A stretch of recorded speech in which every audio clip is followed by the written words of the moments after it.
नमस्कार, मी सिद्धेश ताकवले आणि आपण पाहताय जय महाराष्ट्र बुलेटिन मध्ये आपल्या सगळ्यांचं स्वागत। आणि बुलेटिनच्या सुरुवातीलाच बातमी आहे राज्यामध्ये हाहाकार घातलेल्या पावसासंदर्भातली।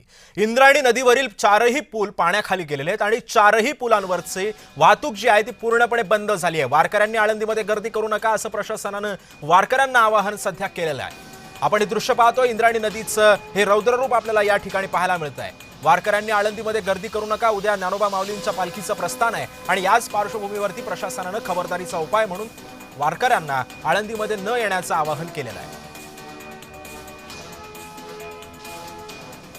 आणि या सगळ्या संदर्भात अधिक माहिती जाणून घेऊयात, माझे सहकारी अविनाश पर्वत आपल्या सोबत आहे। अविनाश, प्रशासनानं वारकऱ्यांना आवाहन केलेलं आहे की कोणतीही अघटित घटना घडू नये यासाठी तुम्ही आळंदीमध्ये येऊ नका, वारीचा जो काही पुढचा मुक्काम असेल त्या ठिकाणी तुम्ही या असं प्रशासनानं आवाहन केलंय। सध्या आळंदीमधली परिस्थिती कशी आहे?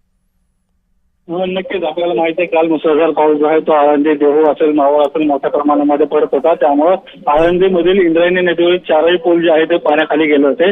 आज पावसाचा जोर कमी असला तरी मात्र काल मोठ्या प्रमाणामध्ये पाऊस पडला होता, त्यामुळे आजही चारही पूल जे आहे ते पाण्यामध्ये गेले आहे। त्यामुळे कालच मुख्यमंत्री यांनी सर्व वारकऱ्यांना आवाहन केलं होतं की तुम्ही पुण्यामध्ये किंवा पुण्याच्या पुढे जे आहे ते या वारीमध्ये सहभागी व्हावे, जेणेकरून आळंदी असेल किंवा देहूमध्ये कोणत्याही अनुचित प्रकार घडणार नाही। त्यामुळे जर आपण पाहिलं तर आळंदीमध्ये तसं दरवर्षी ज्या प्रकारे लाखोंच्या संख्येने वारकऱ्यांची गर्दी असते त्या प्रकारे आज जी आहे ती गर्दी पाहायला मिळत नाही। वारकऱ्यांनी जे आहे ते मुख्यमंत्र्यांच्या आवाहनाला जे आहे ते साथ दिलेली आहे। पुण्यामध्ये जे आहे उद्या परवा दिवशी जे आहे पुण्यामध्ये दोन्ही पालख्या जे आहे पुण्यामध्ये मुख्यमंत्री असणार आहे, त्यानंतर जे आहे वारकरी एकत्र होतील असं आता सध्या चित्र दिसत आहे। दरवर्षीपेक्षा यावर्षी जे आहे आळंदीमध्ये वारकऱ्यांनी गर्दी कमी केली असल्याचं आपल्याला चित्र पाहायला मिळत आहे।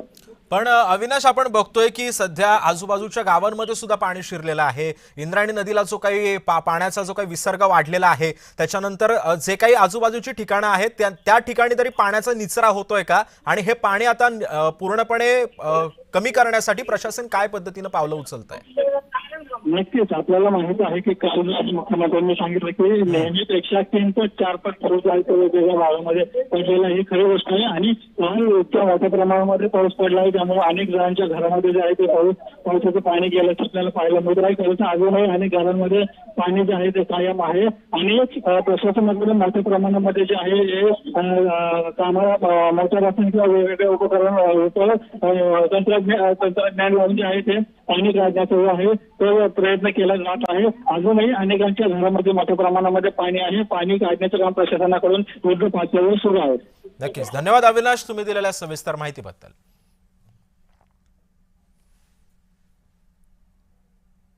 बातमी त्र्यंबकेश्वर मधून आहे। त्र्यंबकेश्वर पालघर रस्ता हा वाहून गेलाय, पुलाचं काम सुरू आहे मात्र पर्यायी रस्ता अजूनही पाण्यामध्येच आहे। या सगळ्या पार्श्वभूमीवरती प्रशासन आता तिथे टळ ठोकून आहे।